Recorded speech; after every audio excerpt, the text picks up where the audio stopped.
네, 이번 시간은 부가가치세에서 과세표준과 신고 요거에 대해서 공부해 보겠습니다. 굉장히 출제율이 높습니다. 특히 과세표준에서 과세표준이 무엇이며 여기에 더해야 될 거, 빼야 될 거, 더하거나 빼거나 하지 않는 것, 구분하는 표가 있습니다. 거기에서 시험 문제가 많이 출제되고 있고요. 교재 321페이지부터 326페이지까지입니다. 출제율은 90%고요. 자, 과세표준이 뭐냐 그러면 말 그대로 세금을 부과하는 기준이란 말입니다. 세금을 어디에다 부과할까요? 판매, 매출액에 대해서 부가가치세를 부과하는 거죠. 그래서 매출세액이 나오는 거죠.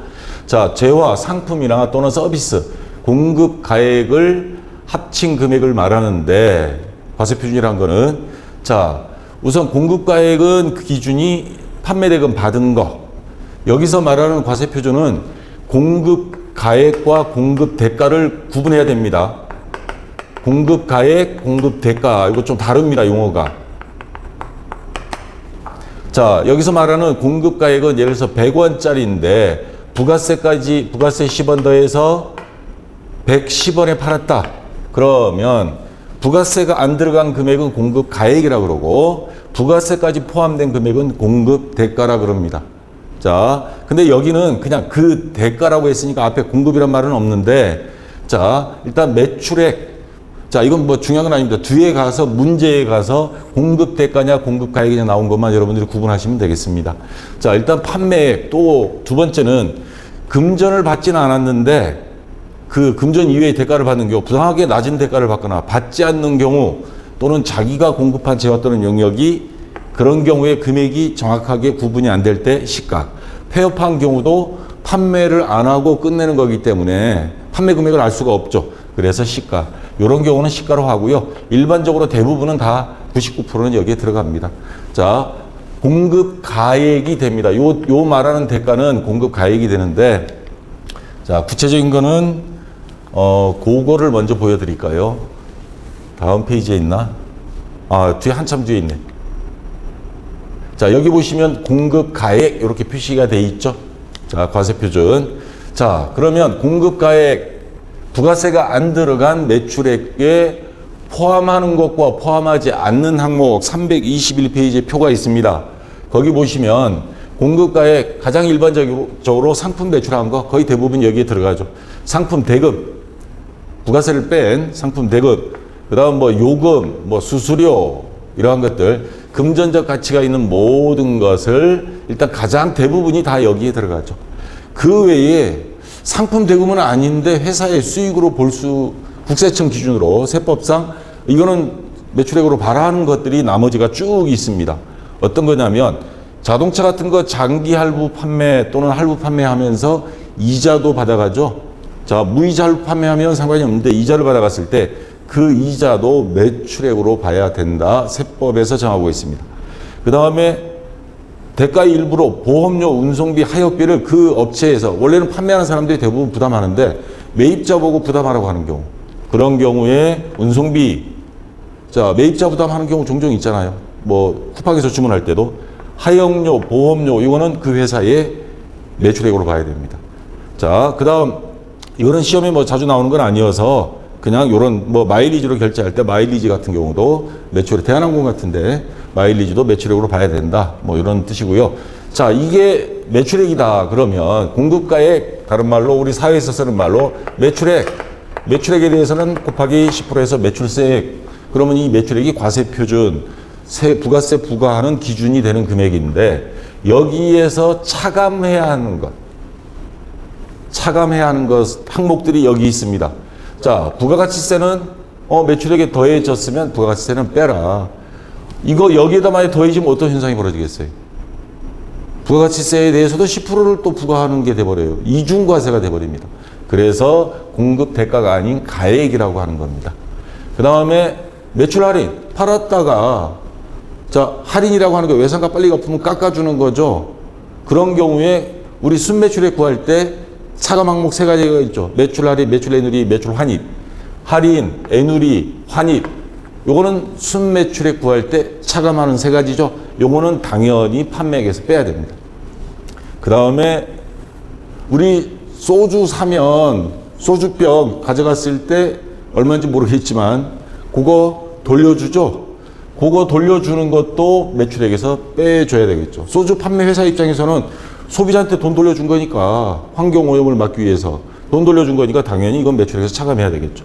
포장비용은 매출액에는 안 들어갔지만, 자, 물론 뭐 매출액에 더해서 판매하기도 하지만 어쨌거나 포장비용이 있으면 요거는 차감해 준다. 자, 그 다음에 여기 요거 잘 봐요. 아주 치사하게 시험 문제 출제하는 분이 있습니다. 도달하기 전이라고 되어 있습니다. 도착도 하기 전에 운송 도중에 파손, 훼손, 멸실 없어져 버린 거. 그러면 그거는 뭐예요? 당연히 깎아준다든가 또는 반품돼 되돌아오겠죠. 근데 도착한 후에 파손이 된 거는 그건 우리 책임이 없죠. 그거는 책임지지 않습니다. 그래서 시험 문제 중에 도착한 후라는 게 보기가 나오는 게 있습니다. 자, 조심하시고요. 호텔 같은 데 보면 봉사료 이렇게 주죠. 호텔 직원도 월급 짭니다. 대신에 특급 호텔 같은 데 보면 그 봉사료 넣는 함이 있죠. 거기 넣으면 그거 그 회사 직원들이, 사장님한테 안 줍니다. 직원들이 봉사료를 뭐 직급에 따라서라든가 여러 가지 배부 기준에 따라서 자기네들이 보너스 형태로 가져갑니다. 요거는 회사의 매출액으로 잡으면 안 되는 거다. 그래서 차감해야 된다. 국고보조금과 공공보조금, 국가에서 지원해 줘 놓고 세금을 또 물려요? 그럼 말이 안 되는 거죠. 그래서 이런 게 돈이 들어온 게 있으면 이런 것도 차감해 주고, 연체이자. 자, 자동차 할부 판매했는데 이자도 받지만 제 날짜에 갚지 않으니까 연체이자까지 받았어요. 그 연체이자는 회사에서 손해를 보는 거죠. 어떻게 말하면. 연체이자는 돈이 사무실로 들어와도 매출액으로 인식하지 않고 어떻게 부가세를 부과하지 않고 빼준다. 연체이자도 차감해야 되는 것들입니다. 자, 포함하지 않는 것들은 이런 것들이고요. 그 다음에 공급가액의 가감, 더하거나 빼지 마라. 얘는 아예 이쪽에도 들어가면 안 되고 또 빼서도 안 되고, 자, 들어가지도 않았는데 빼서도 안 되고 더해서도 안 되고, 대손금, 대손상각 있죠. 그래서 못 받게 된 거, 매출액에 더하거나 빼거나 하지 않는, 가감하지 않는 항목으로 대손금은 아예 여기에 연결시키지 마라. 판매 장려금, 판매 뭐 각 지사에 판매 잘하면 실적 줄게. 자, 요것도 매출액으로 보지도 않고 빼지도 않고. 하자보증금, 하자수선 충당금 그러죠. 공사했으면 건물 같은 경우는 뭐 5% 정도를 1년 동안, 2년 동안 하자가 있으면 충당금을 하자 보수를 하기 위해서 보증금을 걸어 놓습니다. 자, 이러한 것들은 매출액으로 넣거나 빼지도 말고. 자, 어느 정도 이해가 됐으면요, 시험 기출문제 풀면서 종종 나온다 싶은 거 있으면 여러분들 형광펜이나 빨간펜으로 동그라미 쳐놨다가 그거는 조금 기억을 해둬야 될지도 모르겠습니다. 자, 우선 322페이지 문제 하나씩 한번 볼게요. 지금 6문제가 나와 있습니다. 자, 다음 중 부가가치세 과세표준 공급가액 대가가 아니고요, 순수한 부가세가 안 들어간 금액 포함하는 항목인 것은, 자, 지금 자 1번부터 한번 볼게요. 매출 할인, 매출 애누리 및 매출 할인, 이건 아까 순매출액 구하기 위해서는 빼준다 그랬죠. 공급가액 과세 표준을 찾으라 그런 겁니다. 근데 얘는 뭐예요? 차감하는 항목에 있었죠, 이건. 지금 왼쪽에 있는 걸 찾으라는 겁니다. 아까 오른쪽 위에 있는 거, 여기는 1번은 거기에 해당되고요. 할부 판매, 장기 할부 판매의 경우 이자 상당액, 아까 이자는 뭐라 그랬어요? 매출액으로 봐야 된다 그랬죠. 근데 연체 이자는 그건 차감해 줍니다. 자, 요 이자 상당액은 과세 표준, 부가세 부과 대상입니다. 그래서 얘가 정답이 되고요. 세 번째, 재화 용역이 공급과 직접 관련이 없는 국고보조금과 공공보조금은 차감 항목이었죠. 자, 그 다음 공급대가의 지급 지연으로 인하여 받은 연체이자, 요거는 회사 입장에서 늦게 받으면서 손해본 거기 때문에 요 이자는 들어왔더라도 연체이자는 과세 표준에선 빼줘야 됩니다. 차감 항목입니다. 자, 그래서 정답은 2번이 되겠죠. 2번. 자, 요것도 차감이고 얘도 차감이고, 그래서 2번이 정답이 되겠습니다. 자, 그 다음 아까 보여주려고 했던 게 요거였는데, 자, 다음 자료에 의하여 부가가치세법상 일반 과세자의 부가가치세 과세 표준을 계산하면 얼마인가? 자, 세금 계산서 교부분 공급가액 1,000만 원이에요.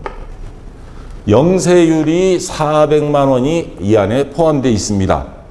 신용카드 매출 전표상의 매출액이 1,100만 원인데 부가가치세 포함이에요. 그러면 아까 부가가치세는 뺀다 그랬죠? 과세표준에서. 그러면 얘는 100만 원 빼면 자 100만 원 남고요. 자 문제는 이겁니다. 세금계산서를 발급해주고 1,000만 원을 받았는데 영세율이 400만 원이 있다. 그러면 여러분들 나중에 뒤에 가서 배울 건데 제가 미리 캡처받아서 가져왔습니다. 부가가치세 신고서입니다. 자, 요 전산 세무 2급에 가면 부가가치세 신고서 작성하는 문제가 100% 나옵니다. 여기 보시면 과세 표준 및 매출세액 계산하는 칸입니다. 여기서 보시면 과세 세금계산서 발급부 1번 자리에 영세율은 이건 해외에 간접 수출한 거고 국내에 판매한 건 600만 원이에요. 600만 원을 여기다 입력해 줍니다. 그리고 엔터 치면 여기 부가세가 자동으로 나와요. 60만 원이 자동 계산됩니다. 자, 그 다음에 요거 영세율은 그럼 어디다 넣느냐? 여기 보면 영세 세금계산서 발급분 5번 자리에 가서 400만 원을 이렇게 입력을 하면 100분의 0, 영세율, 0% 세율. 그러면 얘는 엔터 쳐도 제로예요. 아무것도 없습니다.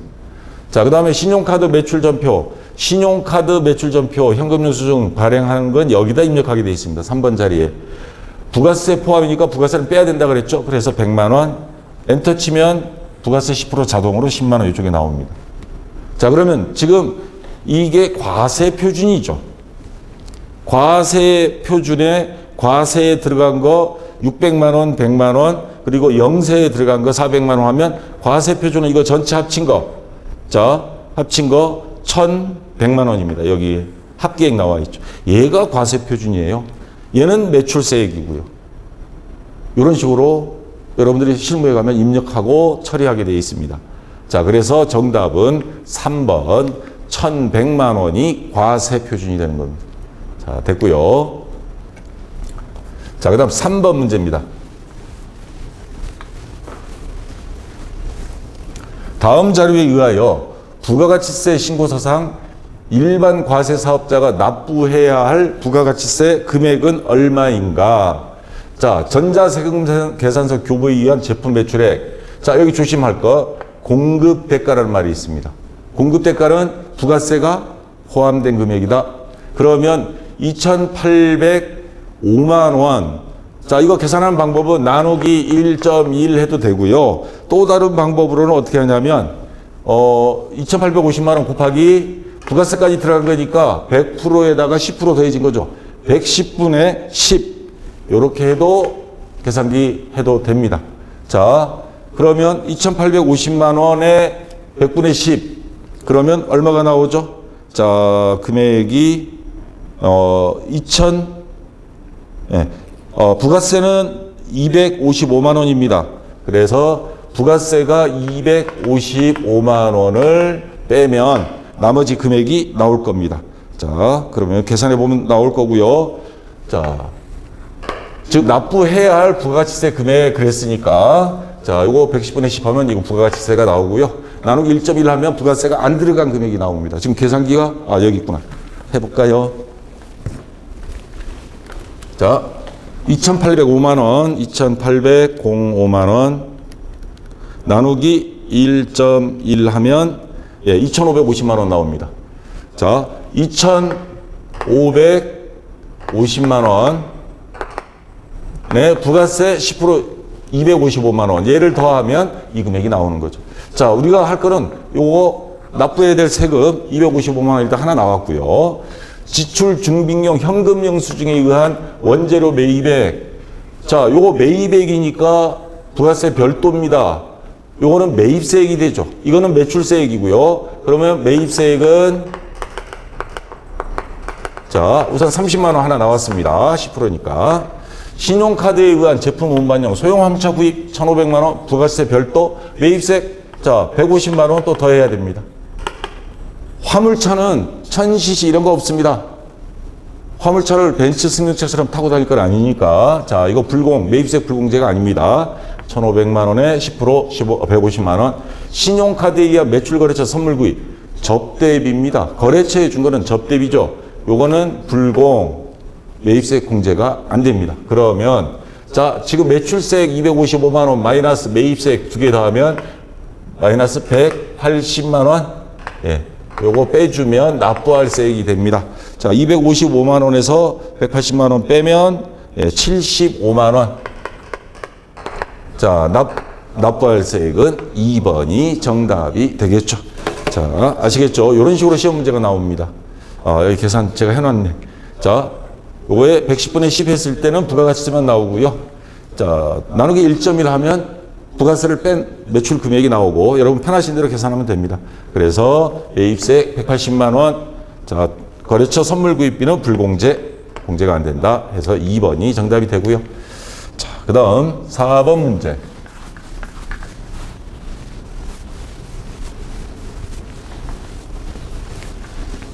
자, 다음 자료에 의한 부가가치세법상 일반과세제의 부가가치세 과세 표준은 얼마인가? 그러니까 매출액. 자, 총 매출액 1,000만 원. 지금 아래 화살표 되어 있는데 1,000만 원, 매출 애누리액 200만 원, 매입액 500만 원, 신용카드 발행 공제 40만 원, 대손금 100만 원. 자, 지금 새로운 용어가 나왔습니다. 신용카드 발행 공제. 그 다음에 대손금 나와 있고요. 자, 여기 한번 보시기 바랍니다. 아무래도 이 양식을 보는 게 여러분들 편하니까. 자, 다른 건 알겠는데 신용카드 매출 전표 등 발행 공제. 신용카드를 안 받고 현금 받으면 뭐 세금을 포탈하기 위해서 성형외과에 가서 현금 가져오면 싸게 해드릴게요. 그걸 막기 위해서 업체들의 너네 신용카드 정직하게 신용카드로 해. 현금으로 해서 세금 포탈하지 말고 대신에 신용카드 매출한 금액에 대해서는 일정 부분 공제해 줄게. 경감공제세액입니다, 이게. 근데 과세표준은 아까 여기죠, 요거요. 과세표준 및 매출세액. 여기에 들어가는 거지, 얘는 요거 매출세액, 매입세액 다 끝내고 나서 나중에 추가로 특별세액 공제해 주는 겁니다. 그러니까 과세표준에는 해당 사항이 없다. 그래서 얘는 여기서 신경 안 써도 되고요. 자, 그래서 총 매출액에 대해서 과세표준은 요 총 매출액 1,000만 원에서 매출 애누리액 빼야죠. 자, 200만 원 빼면 800만 원 나오죠. 자, 800만 원 나오는데 요 매입액은 과세표준하고는 상관없어요. 얘는 나중에 매입세 공제받을 거니까. 자, 얘는 상관없고요. 자, 그 다음에 대손금. 대손금 같은 경우는 지금 대손해서 그거에 대한 이게 돈을 못 받게 된 거잖아요. 요거는 대손세액 공제라고 요것도 별도로 있습니다. 그래서 여기에서는 매출액에서는 취급하지 않습니다. 자, 그래서 요거 총 매출액에서 애누리액 뺀 나머지 요 800만 원이 과세 표준이고 여기에 10% 곱하면 80만 원이 매출 세액이 되겠죠. 그리고 요거 500만 원에 10% 또 빼고 그렇게 처리하면 됩니다. 그래서 정답은 과세 표준 금액은 매출액은 800만 원 4번이 되겠습니다. 여기 풀이 과정 넣었고요. 정답은 4번입니다. 자, 됐고요. 자, 그다음 5번 문제. 다음 자료에 의하여 계산 시 부가가치세법상 일반과세자의 부가가치세 과세 표준 얼마인가? 다 문제 형태들이 거의 다 비슷비슷하죠. 총 매출액 1,000만 원에서 매출 애누리액 200만 원 빼고 판매 장려금 이거는 뭐예요? 더하거나 빼거나 일체 넣지 말아라 그랬죠. 더하지도 말고 빼지도 말고 요것만 계산해 주면 됩니다. 800만 원. 예, 똑같네요. 아까처럼 2번이 정답이 되겠습니다. 자, 그 다음 6번 문제. 다음 중 부가가치세 과세 표준에 포함되는 것. 공급에 의한 대한 대가의 지급이 지체되었음을 유무로 받는 연체이자는 이건 차감 항목이죠. 자, 환입된 재화의 매출했다가 되돌아오면 이건 차감이죠. 얘도 차감. 공급 대가를 약정기일 전에 받아 사업자가 당초에 공급가에서 할인해 주는 거 매출 할인도 빼준다 그랬죠. 공급받는 자에게 도달한 후에 파손되거나 훼손되거나 멸실한 재화. 자, 좀 아까 치사한 문제 하나 나온다 그랬죠. 도달하기 전에 파손되면 차감해 주는데 후에 도달한 다음에 뭐 지네가 관리 못해서 잘못한 거는 그 매입처에서 책임져야죠. 자, 이거는 해당 사항이 안 됩니다. 그래서 4번이 정답이 되겠습니다. 자, 전해입니다. 자, 여기까지 해서 과세표준은 끝났고요. 아까 지금까지 나온 6문제 스타일로 시험 문제가 출제되니까 자, 다시 거꾸로 돌아가서 중요한 것들 표시를 해뒀다가 그거는 좀 기억을 해두시기 바랍니다. 자, 됐고 그 다음 324페이지 신고와 납부. 부가세 신고, 예정신고, 개인사업자 기준으로 예정신고 2번, 확정신고 2번, 제1기, 2기 이렇게 나눈다 그랬죠?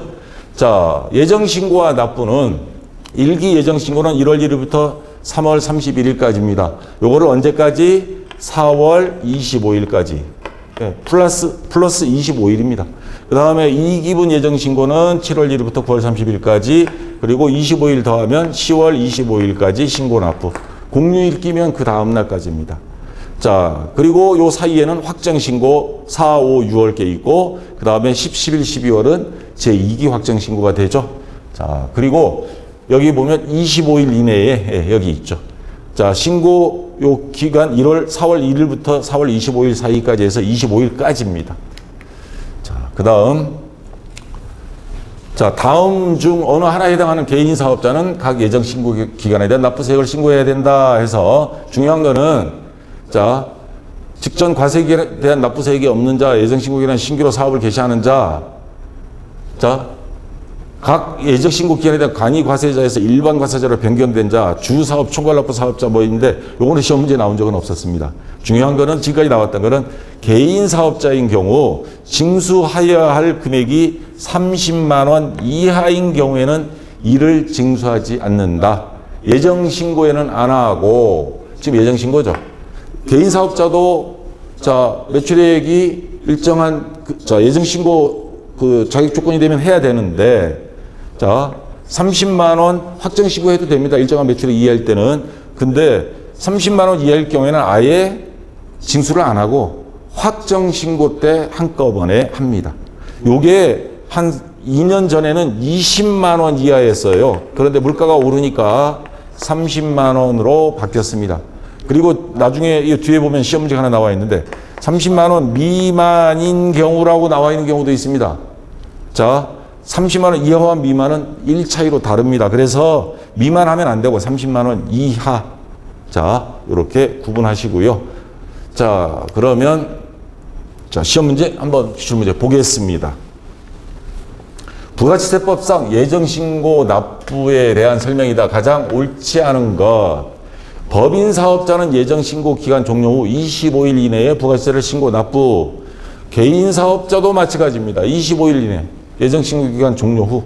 자, 그래서 4월 25일, 그 다음에 뭐예요? 7, 8, 9 하니까 10월 25일까지. 자, 개인 사업자에게 징수하여야 할 예정부지 금액이 30만 원 미만인 경우, 원래 이 문제가 출제된 67회, 요때만 해도 기준은 20만 원이었습니다. 그러니까 뭐 당연히 이거 오바됐네 그러고 X했는데 최근에 요게 30만 원 이하로 바뀌어 버렸습니다. 그러니까 그래도 얘가 틀린 건 해. 정답이 되긴 해요. 틀리긴 틀렸어요. 왜냐? 이하인데 미만으로 해버리니까. 아마 이런 형태 문제가 또 나온다 그러면 한 40만 원 이하 또는 미만 이렇게 나올 겁니다. 아마. 자, 정확한 건 30만 원 이하라는 거. 그래서 3번이 정답이 되고요. 자, 개인 사업자나 사업 실적이 악화된 경우 등 사유가 있는 경우에는 예정 신고 납부를 할 수 있다. 자, 사업 실적이 악화돼서 나는 예정 신고 납부 대상이 아니에요. 그래도 이거 언제 못할지 모르니까 지금 내가 납부하겠다. 자진 납부한다 그러면 국세청에서 안 받아주지는 않습니다. 자, 가능한 이야기입니다. 그래서 자, 3번이 정답이 되겠습니다. 요거 풀이는 옛날 거로 되어 있네요. 요거 30만 원 이하가 정답입니다. 30만 원 이하. 자, 이거 풀이 여러분들 323페이지 이거 수정되어 있습니다. 30만 원 이하로. 이 PPT만 옛날 걸로 되어 있습니다. 30만 원 이하고요. 자, 근데 얘는 미만이라고 되어 있어서 자, 얘가 틀렸고요. 그 다음에 환급. 자, 과세표준 그리고 예정신고 그리고 또 이제 부가세에 대해서 알아야 될 게 세금을 낼 것보다도 돌려받을 게 있어요. 그런 경우에 환급이라 그럽니다. 환급은 두 가지가 있습니다. 일반 환급과 조기 환급. 일반 환급은 뭐냐면 환급세 확정 신고 기한 경과 후 확정신고 기간이 1기, 2기가 있죠. 자, 1기는 6월 30일까지 해서 7월 25일. 7월 25일. 2기는 그 다음에 1월 25일입니다. 12월 30일까지 마감한 다음에 그러면 요 날짜로부터 경과 후 30일 내에 이것도 마찬가지. 자, 환급세 받을 게 있어요. 그러면 부가세 신고, 확정신고 신고하면 30일 이내에 돈이 통장으로 들어오고요. 국세청에 신고할 때 환급세액에 대해서 입금할 계좌를 입력하도록 딱 뜹니다. 회사 통장 입력하면 됩니다. 자, 요 30일 내에 한 게 시험 문제 나온 적이 있었습니다. 그래서 밑줄을 그어놨고요. 조기 환급은 뭐냐? 말 그대로 빨리 이른 시일 내에 환급받는 경우. 이게 어떤 거냐면요. 개인 사업자들이 영세하잖아요. 근데 초기에 창업을 할 때 시설 투자 막 들어갑니다. 사업 설비.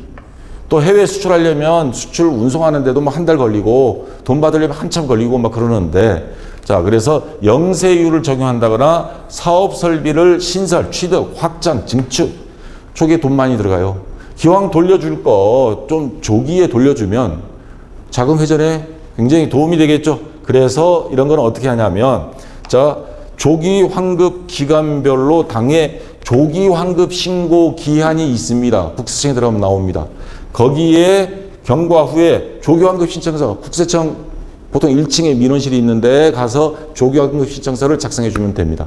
제가 사업하는 친구 한번 요거 해줬더니 노래방을 그때 창업한다 그러길래, 그래서 야, 조기 환급 신청을 했냐 그랬더니 그게 뭔데 그래요. 그래서 따라와 해서 신청해 주고 나중에 저녁 잘 얻어먹은 적이 있었습니다.